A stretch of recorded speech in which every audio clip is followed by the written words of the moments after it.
Harold Wilbur, Syracuse, New York, Atonement Lutheran Church. Now, I was under the impression that as long as the pastor blessed the communion, that a layperson could do home visits. Is that right or not? That's correct. That's correct. There is a liturgical rite in, I don't know that it's in the ELW, but it's in the pastoral care booklet associated with the ELW, and it's also in the pastoral care occasional services with the LBW. That's called Holy Communion to the Homebound. So generally what happens, from my personal experience and what I've witnessed across the Synod, is that at the end of the distribution, as the altar is being cleared, that communion kit or kits are filled with host/bread and wine/grape juice. People are called forward who have agreed to take the sacrament that day somewhere. They're given the communion kit, whatever that looks like, and a prayer is often offered as they're sent out to extend the community that gathered that morning. So that, yes, that's perfectly fine.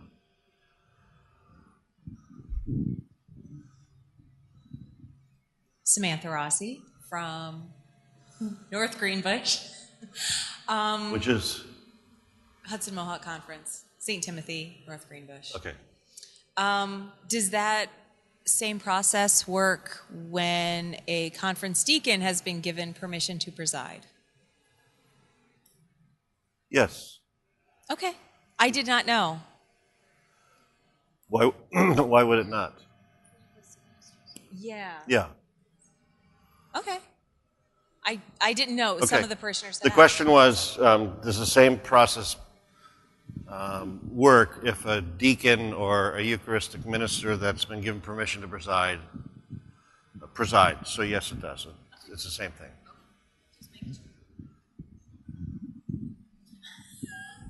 Elaine Berg, Dean, Foothills Conference. I guess my question, and maybe this is for conversation, is every time we have this conversation on either this level or within conferences or congregations or wherever, people say, well, people can do more damage preaching than they can presiding over the communion or baptism, if that happens to be a part of that. Maybe we should start talking about authorizing people to preach, and have you thought about that? I would like to go on record as saying I did not suggest that. But it's a good idea.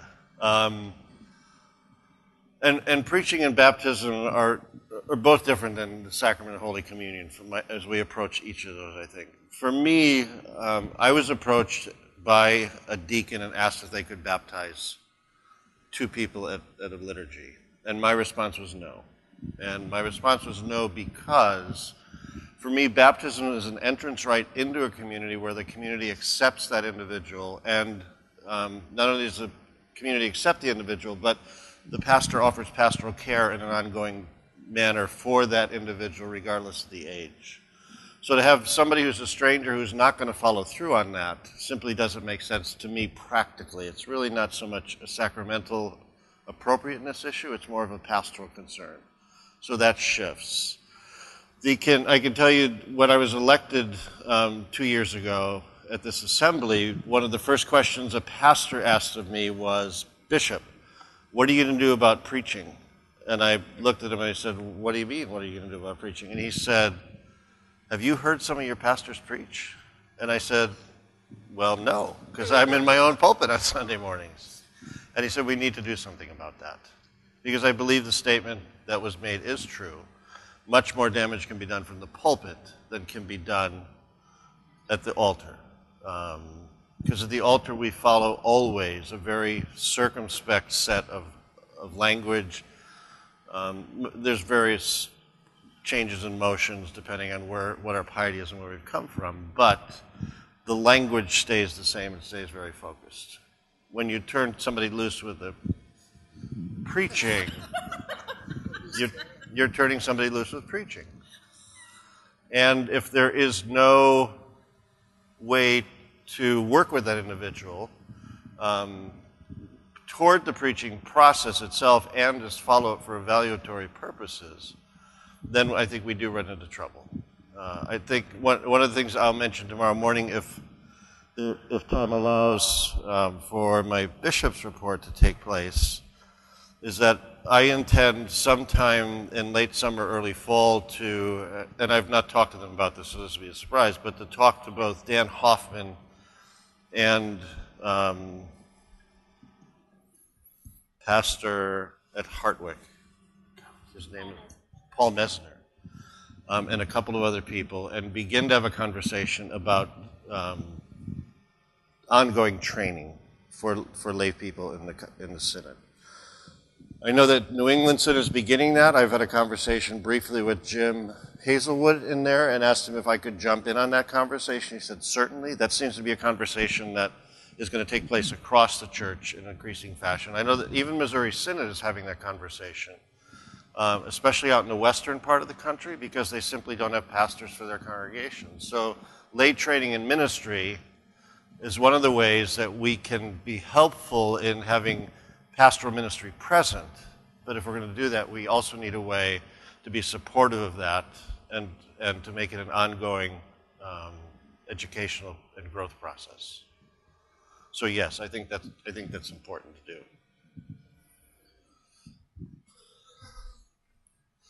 I'm going to run out of the camera range.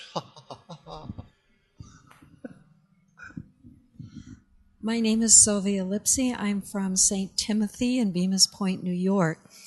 And Bishop, if I could have some further clarification on communion for homebound individuals. We do in my parish bless the communion kits. Right. You made a statement that for those going out that particular day could come forward, or the kits could come forward. What if it is going to be done sometime during the following week, not a specific date of that particular Sunday? How would you view that? The intent, we can say the intent of that liturgy is that, and the hope, and intent and hope always don't go where you want intent and hope to go, but the intent and hope were that liturgy would allow people on that Sunday morning to extend the community on that afternoon. The reality is that a number of times, even when I served in the parish, when I presented people with the sacrament, I knew that they were not going out until Monday. Or that sometimes they were going to go out Sunday, but the person came down sick, and so they had to put it off. So the intent is to share that with them as expediently as possible. How we define that is going to change across time. It doesn't make any difference to the process.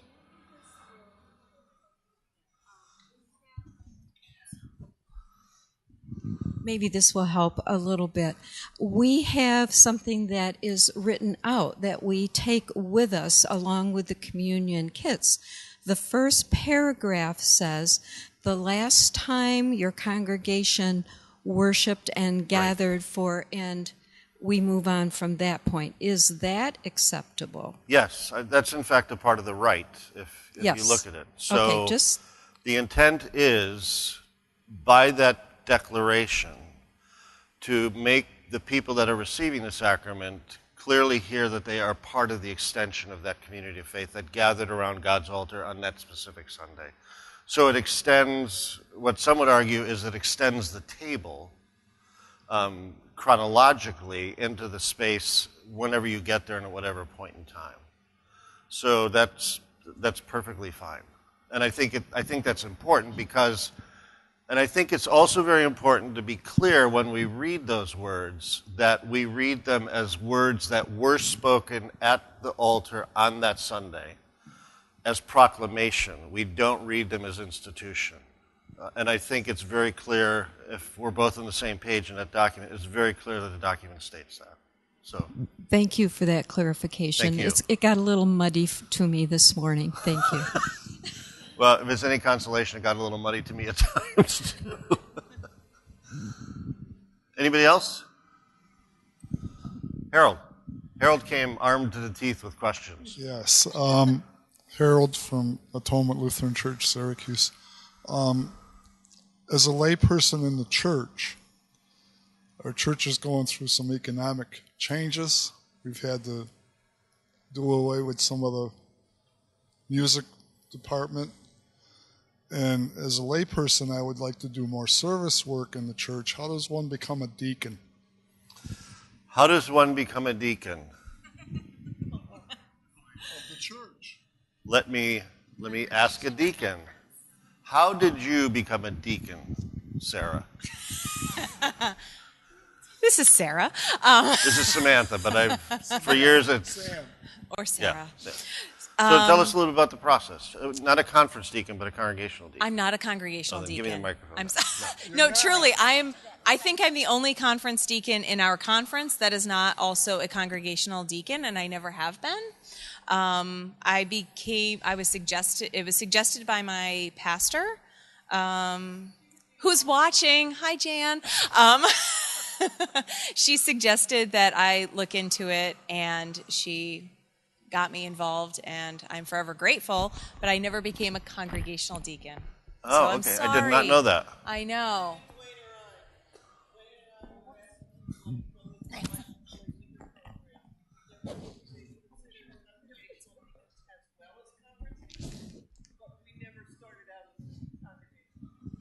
Okay, so this is how congregational deacons start out.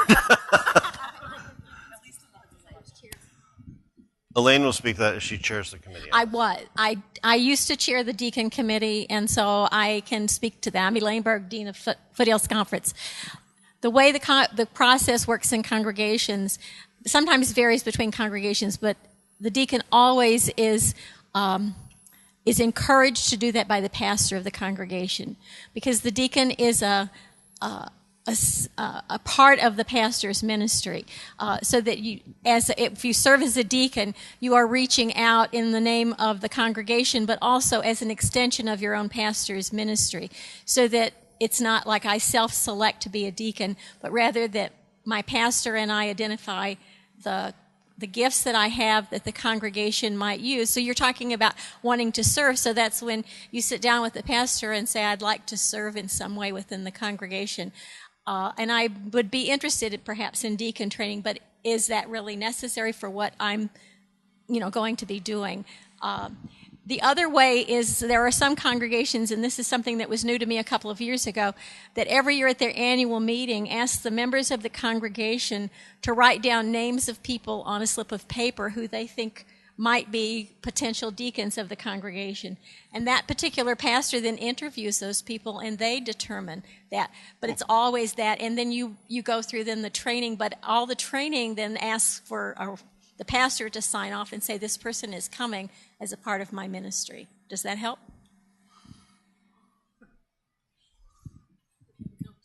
Yeah, you and Harold carry on here. It does talk help. amongst yourselves. It does help, but does the church council have to agree to it too? Not every pastor wants congregational deacons. Yeah. From my practice, it would make sense for the congregation council to be involved in that conversation. It doesn't always take place, but I think it's useful if the council and the congregation are going to be supportive of the deacon, that up front they're behind him or her from the get-go. You're welcome. Any other questions? Row one? Row one. Yeah. Dave Ropel, retired, living in central New York. I have a question that's kind of broad, but maybe not so broad, and it has to do with the retired servants among us. We just came from lunch. Thank you very much. The bishop's annual lunch. Oh, you're more than welcome. But beyond that, I've been trying to explore with a couple of colleagues a more effective ministry among those of us who are retired. It kind of falls maybe to individual deans, and I know another pastor and I have been doing some things. We've had one gathering in Central Crossroads For retired of colleagues, pastors? for retired, Okay. and another one scheduled for this summer.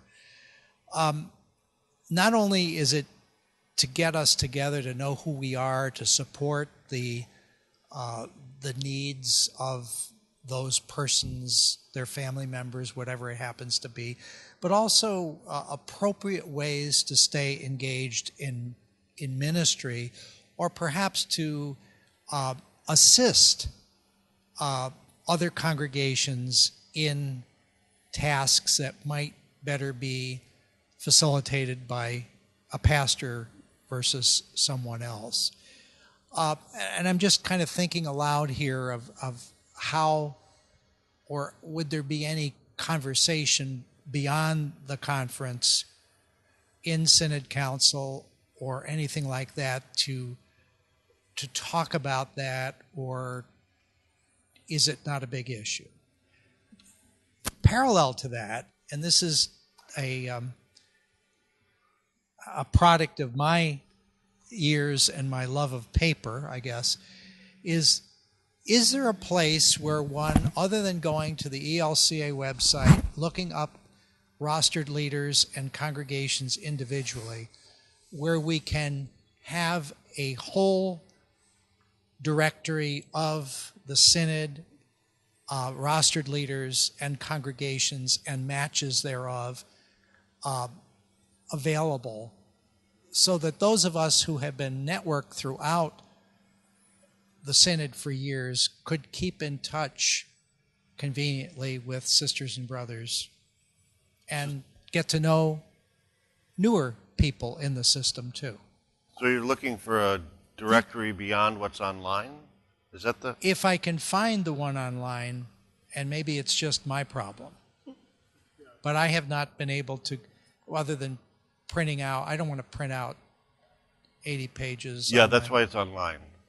So, yeah, okay. So online, if you go to resources, Right. I think at the bottom of that is directories. Okay. That'll take you to congregations and rostered leaders. And so there's a picture of a rostered leader. I just saw your picture the other day when I was looking up something. Really? And so it will list it'll list as much information as Okay. we have of you. So Okay. it'll list your home phone, in your case, your home phone and your address. Okay. If you were not retired and were active in a parish, it would list the parish, its address, and the number for the church, maybe a fax number. It might have your cell phone number if you gave us that information. Okay. So that would be the way to go with that. Okay. So it's a digitized. Yeah, because it's 80 pages otherwise. Right. Right. So, but to follow up on the other thing, that the website is what? What is the language I want to use? Language is in need of some work, or the website's in need of some work, and we're in the process of beginning that work shortly, because it is, a lot of people find it difficult to work and find their way around. I've often looked for stuff and haven't found it, and somebody said, well, look under this tab, and I'd say, why is it under that tab? That's not intuitive. And I'd say, because so-and-so put it there. So we're in the process of looking at that to make it more user-friendly, because in some cases it's not. So the first part of your question is about bringing together retired leaders. And would it make sense to do that on a larger level than a conference level? What would you envision that to look like? Thank you, David. I'm just sitting here holding the microphone. Hello.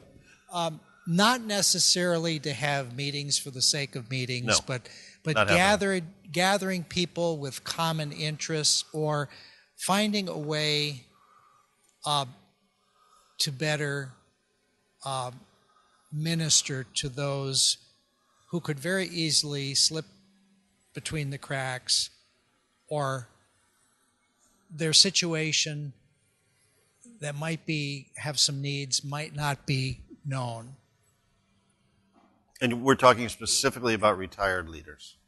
Well, it could involve everyone. Okay. Ultimately, the so-called care of leaders in the Synod, which falls on your shoulders, your staff shoulders, the dean's shoulders. Maybe it's the sense of the hippotization of. Is that a word? Of all records. Well, I'm just saying, we used to know more about our colleagues and their situations and I don't want this to go to the sake of gossip, but Yeah. to be concerned, to know how they are. I don't know how many questions I've heard today about a couple of retired people. How is so-and-so doing? Why is so-and-so? So-and-so's not here this year. And there isn't a way for us conveniently to find that information out without asking Right. 20 questions. So would it be useful to bring together rostered leaders for a conversation to begin that process? To do that in a couple different spots in the Synod? It might be. It might be. And see where to go from there? If at all, it's an urgent issue for anybody else. Well, I think if nothing else, it would bring people who are retired together. I mean, we could do it in a couple spots, have lunch surrounding it, and just have some conversation about how can we as retired leaders be more helpful to the church, or what do we need from the church as retired leaders? Sure. How do we communicate more effectively? Those sorts of things. One silly little thing, and this is probably when rostered leaders are apart from a call, particularly in retirement, we no longer have expense accounts that usually go with churches. Right. And so in order to continue to serve, all resources that we have at our disposal used to come out of congregational budgets, or many did, now have to come out of our pockets. So some denominations have a system whereby retired persons, maybe this is just the Roman Catholics, kind of reside in residence at, pardon the redundancy here, or in residence at a particular parish and serve there as able, and also perhaps can derive any resources that they need for their ministry in that spot. Is that bizarre?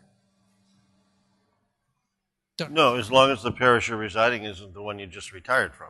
Absolutely. That would be that'd be the only concern.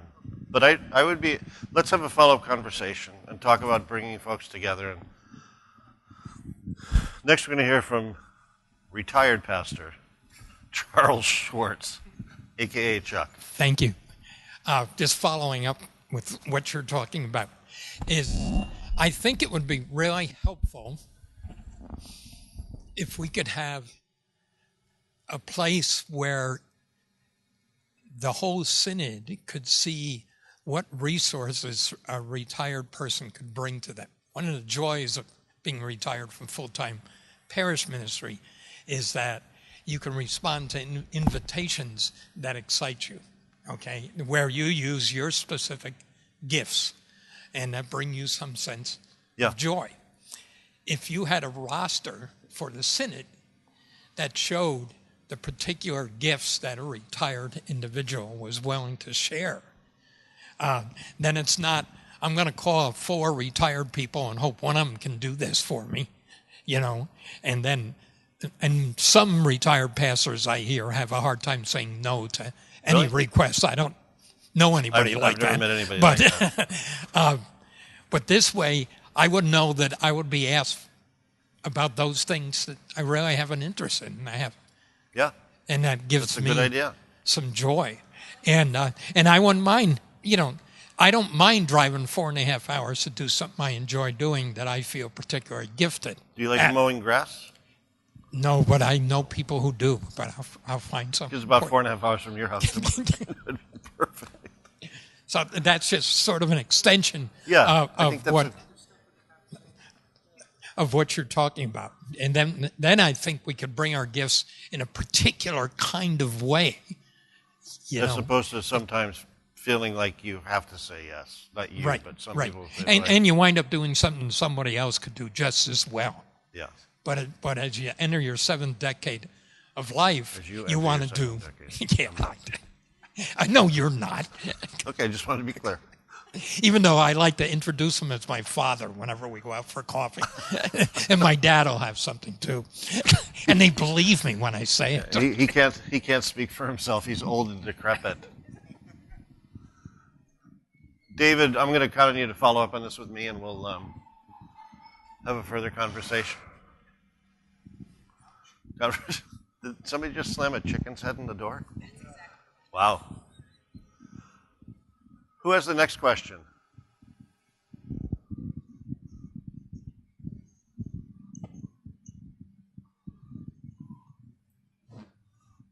Gary's been waiting. Gary Rolla from Redeemer Lutheran Church here in Rochester. In your 2 years as bishop, what have you found to be exciting about your call? Well, first, I haven't been in 2 years yet, so almost 2 years. I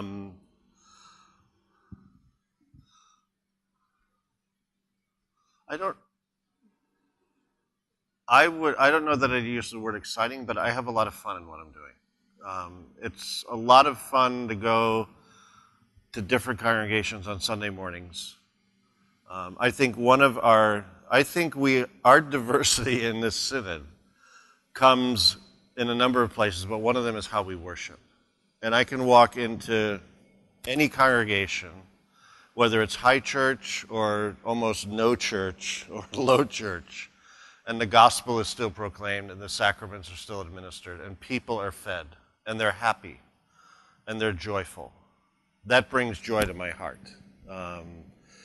And it's because I am, for anybody who knows me, I'm a traditionalist when it comes to liturgy. And early in my career, there was one way to do liturgy, or don't do liturgy at all. And Pastor Schwartz was one of the early ones who helped me, who pushed me, who made me see beyond that. Because the first time I met him, he was a clown. And he still continues to be a clown sometimes. But so I take great joy in that, and being able to be among God's people when they're not angry at me. When they're angry at me, it's not so much fun. But it's great to move around the synod and learn the different parts of the synod, to see the different geographical aspects of it, like moving to the southern tier in the dead of winter at 10 o'clock at night and driving down two-lane winding roads up and down mountainsides was an education for me. But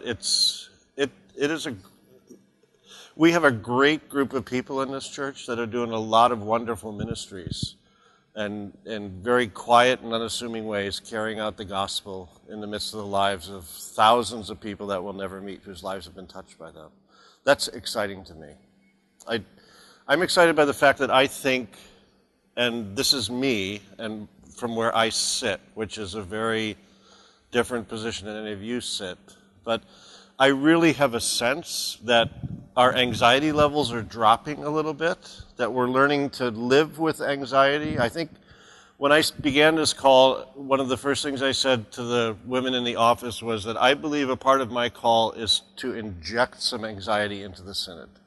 Because I think every synod, into the system, because I think every system needs a little of anxiety to keep it off kilter. So it keeps asking questions and moving forward. Initially, that wasn't really well received, but I still believe that. But I believe our anxiety levels are dropping. We're beginning to find ways to be the church together outside of the normal parish, one pastor structure. I'm seeing an openness to those conversations that did not exist 2 and 3 years ago.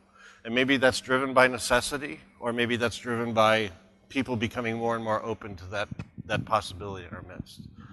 I'm excited about the way the church is taking different shapes and forms to be in ministry, that there are a couple of large congregations in the synod, but there are more and more much smaller congregations. There are more and more congregations that are having conversations and yoking or merging or covenanting or whatever language is being used. And people on the other side of that process are saying, hey, this might make some sense actually, and this is working out for us. So I think we've bottomed out, I hope, on the anxiety stuff that we've been through. I'm excited that financially there's a sense that we've bottomed out, and that it's now, from my perspective, it's now time to start challenging individuals and congregations regarding mission support, not to pay the bills at Synod, but to expand the ministry of the church both synodically and nationally and internationally as we carry that out. We have a growing number of people in our candidacy process, which means we're we're welcoming more people into the possibility of moving toward the ordained ministry, more so than we have in the past couple of years. Samantha is one of those. Anybody else here in the candidacy process? I saw somebody here, but she left. There's just a lot of good stuff going on, I think, and a lot of recognition. I have a growing sense that our presiding bishop, Elizabeth Eaton, has used the language, "we are the church together," that we are beginning to understand what that means. That when we had the conversation this morning about lay presidency, that there is a sense that this congregation, your congregation, whatever its name is, does not exist by itself, but in concert with not only congregations in the conference, but congregations in the synod and in the synods across the church. And I was having a conversation with somebody earlier regarding the presidency. One of the pieces we did not talk about in that process was how we live together and interact with our full communion partners, which really expands the church for us and gives us a much larger sense of who we are as the Holy Catholic Church together. I'm excited about what's taking place with Lutheran Roman Catholic dialogue as we head into the 500th anniversary of the Reformation next fall. There's a document that's been printed. I'll be sending a letter out to Roman Catholic bishops in our 7 conferences and to the deans of those conferences, and invite them to have a conversation and see how we as Roman Catholics and Lutherans can have some conversation or gather for some sort of worship in the coming year, not so much to celebrate the resurrection, the Reformation. We always celebrate the resurrection. Not to celebrate the Reformation in a triumphalistic fashion like, yay, we won and you guys lost, but that the church is constantly reforming. And how do we work together as Roman Catholics and Lutherans to continue to move forward, to follow Jesus' deep desire and prayer that we might all be one? Because I think that's where he is drawing us and hopes to get us one day. And if you look back over the past 30 years of history of the Protestant church, I think you can clearly see that that is taking place in incremental fashion and very slowly and intentionally, but it's happening, and that to me is pretty exciting. So those are some of the things I'm excited about. Back to Harold. Harold, Atonement Lutheran Church. Syracuse, New York. Over the years, I've seen that church membership has declined. How do you increase church membership? Our church says we welcome everybody. But I think that if we invite a friend, church membership might increase.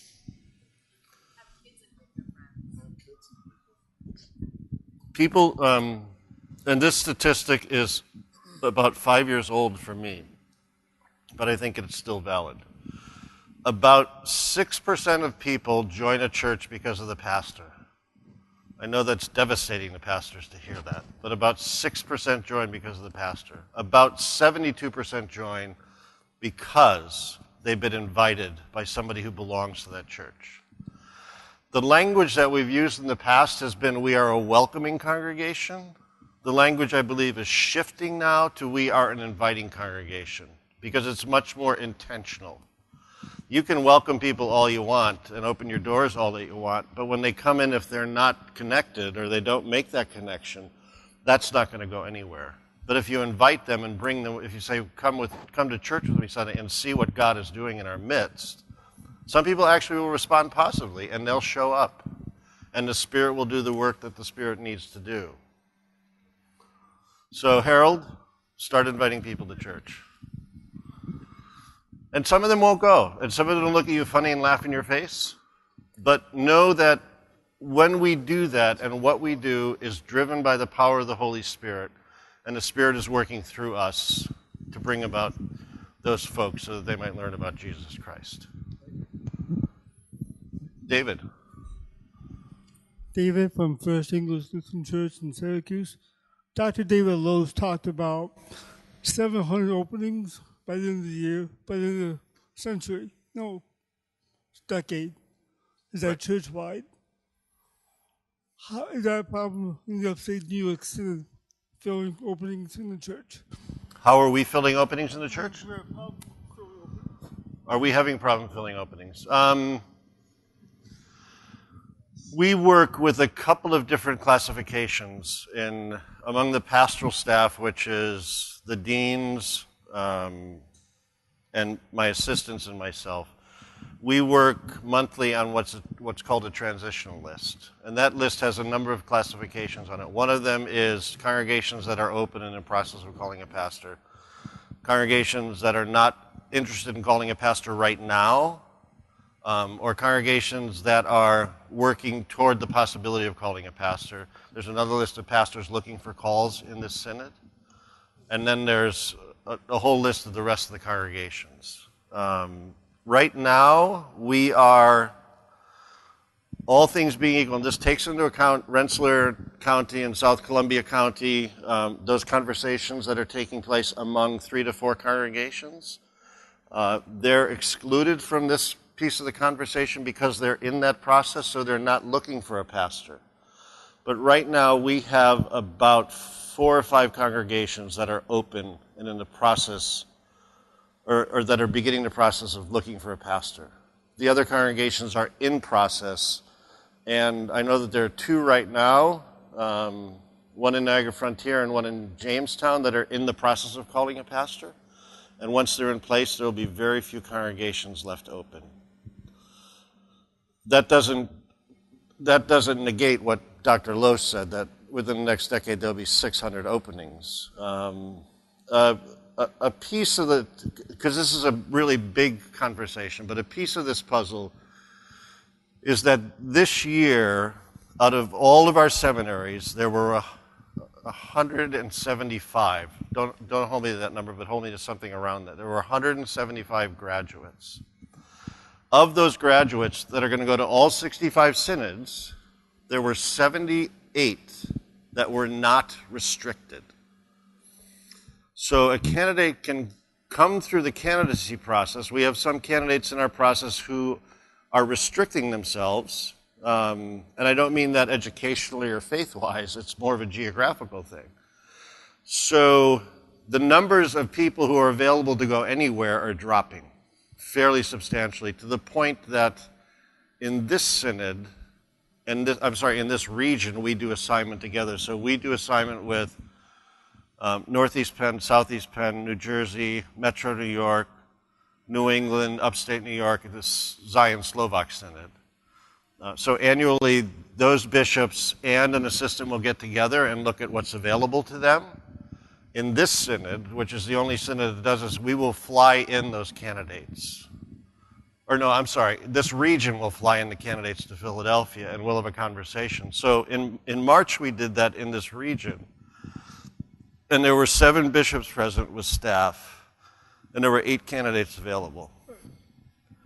So, and some synods did not need candidates, so they passed on them, which allowed candidates to go to places that they need. So we're working not only with a reduction in numbers, but we're working with the fact that of that number, there's a further reduction of people who are willing to say, literally, here am I, send me wherever you want me to go, God, because they have restrictions placed on their lives. So that's just a piece of information to be aware of and keep in touch with the conversation.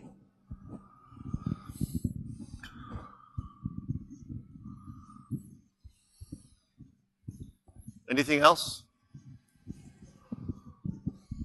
I'll be right back, Gary. Go away. I tell you, I'm getting in my steps these days. I'm Jim Marsher from Zion Lutheran Church in New Hartford. I wondered how, this is a large synod, and you're on the road a great deal. How often are you able to visit individual churches? For just a visit? For visits, yeah. This is my rule of thumb, which sort of generally goes out the window, but I generally keep 3 Sundays, doing 3 Sundays a month, to visit parishes, to be with them, to either preach or preside or both. And I keep one for Lynn and I to be able to worship together. That sometimes works. And Lynn would be a better judge of this than I am. But so that's the process I'm using right now. So my calendar is booked through December 18th of this year, Sunday-wise. And there are probably 6 to 8 dates into the 2017. The latest date I have is October 22nd, 2017, to be at a parish in the east end of the state. So that's how I visit, because that's perceived to be the only way that the bishop can visit. I've suggested to congregations I'd be happy to come in at a midweek Lenten service, or just to come in and meet with the council, or a group of people who might want to just sit down and chat over a meal, or just have a conversation. So there would be more opportunities if there were more, if people were willing to look beyond the Sunday morning piece. I see. And if you go, because at this point, how many churches are there in the Synod? I heard a number around 180. 169. 169. Yeah. That's quite a few, and if you were to try to visit every place, that would be It would take me impossible. over 4 years, Yes. based on my projection of how I'm visiting.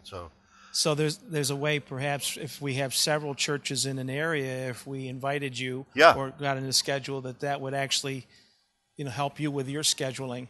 That'd be great. I'd be happy to do that. I have told people I'm happy to come and do whatever. Okay. And when I go and somebody says, "What do you want me?" They say, "Bishop, what do you want to do?" And I said, I do whatever you tell me to do.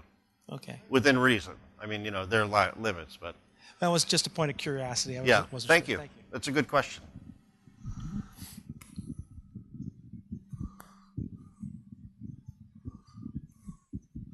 And Jim is Jim's parish has just been through the call process for the past year and a half. And I'm just bringing this up to state this because I keep saying this wherever I go. So there's always been this fear. I don't know why I'm holding this microphone. There's always been this fear that if you turned on the candidate the bishop sends you, you're not getting any more candidates. I don't know where that came from. It may have been a reality once. Jim Marsher and Zion have been through 4, and on their 5th, is that right? On their 5th, moved the process forward and called and elected their next pastor. So we kept working with them to move that process forward. Sometimes the first one doesn't work. Sometimes the second one doesn't work. Sometimes the 4th one doesn't work. It could be that the 7th one might not work. But we'll keep working together to make that happen, even though that the process is long and can seem drawn out. And go in different directions. We're quite satisfied with the process.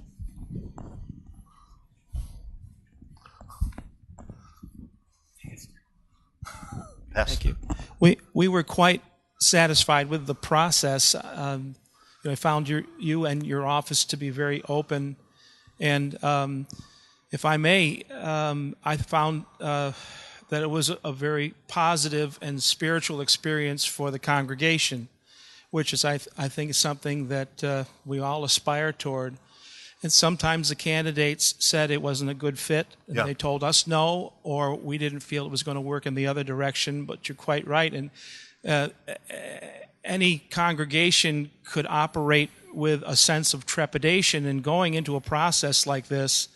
But if we're all faithful, we just let the Holy Spirit take over, and clearly that's what happened in this process, and communication was open, and we really appreciated the way in which it worked. Thank you. And that's not to say, and I'm not putting words in your mouth, that's not to say that there wasn't frustration along the way, just because of the length of the process and how it works.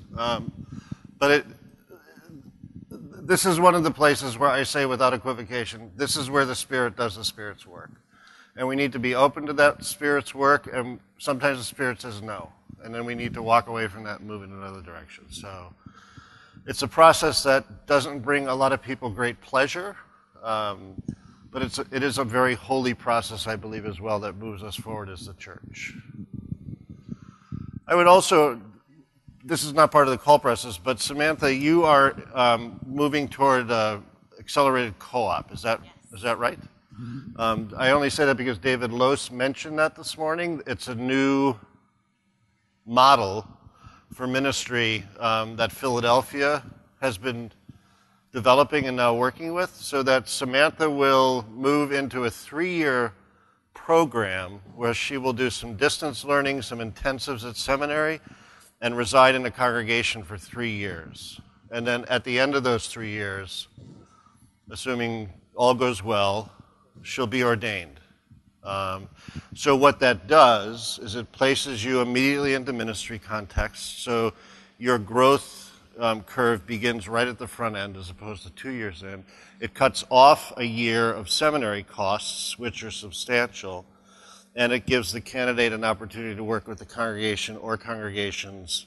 There's also a supervisor in the process who can be on-site or could be off-site. We're doing the same thing with the candidate in the Niagara Frontier Conference, and I don't know if we're doing it somewhere else. Yeah, Adam Aarons.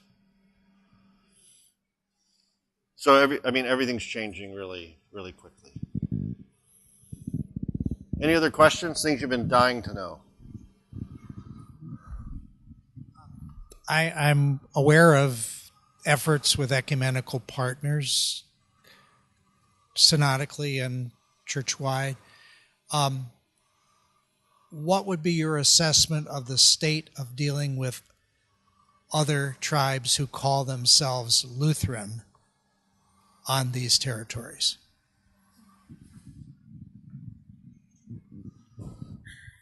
I think that's really territorial. That I was in Buffalo 2 months ago for Jürgen Arndt's retirement. He was CEO of Greenfields out there, which is a huge retirement complex that he had been working at for 30 years. And I happened to be seated next to the district president of the English district. And the former district president, who is almost as old as my dad and God, and who knew my dad, so we had a chance to talk. And Chris Wisher is the Eastern District president. And he said to me, we should have lunch sometime and catch up, because we both share a lot in common.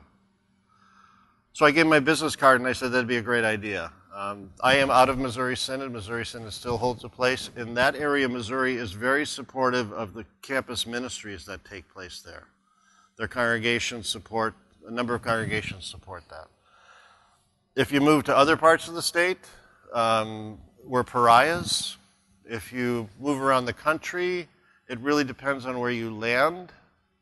I know that there have been some conversations on a national level with Bishop Eaton and the bishop of the NALC and LCMC, and those have been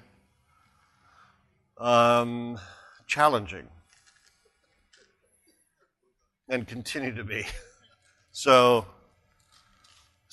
we play well with part of the tribe sometimes, but not always. We're playing much better with our ecumenical partners, and my gut is that ecumenical partnership is the way the church is going to further grow and develop it in the future. We're looking at partnerships in Rochester. There's conversations in Buffalo. Campus ministry at SUNY Albany is the same way.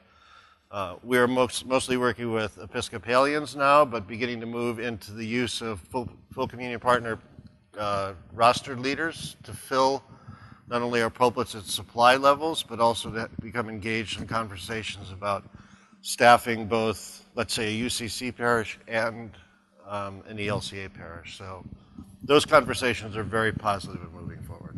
It's a good question. It's not going to be easy. Because in order for it to happen, we have to change and give up some stuff, and it's hard for us to do. Bruce. Yes, Bruce Culp, Emmanuel Lutheran in Webster. Towards that end, could you talk about the relationship with the Catholics and what's going on there? I know there's been some discussions about that. Obviously, I don't think it's a full communion relationship, but where do you think that's going, and what's happening with our relationship with the Catholics, if any?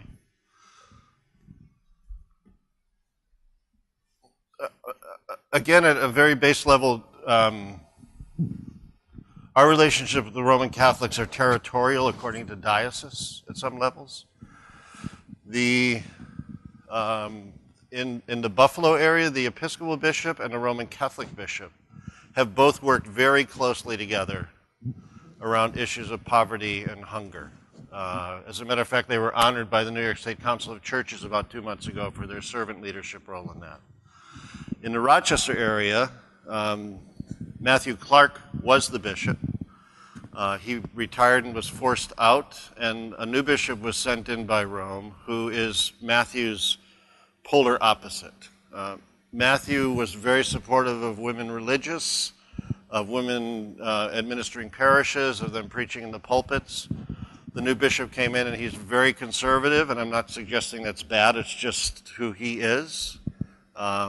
He's requiring clergy to wear clerics all the time. He's removed a lot of women religious from the pulpits and places of administration. Caused some upsetment in the process. So as you move across the state, you find different spaces with Roman Catholics.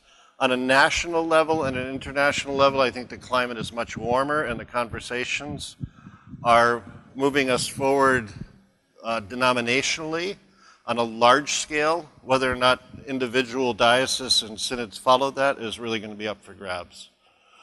But we're hopeful, I'm hopeful that next year will be a slight turning point for us and move us closer to those brothers and sisters in Christ. There is not a ton that separates us, but what does separate us are really big pieces of the puzzle.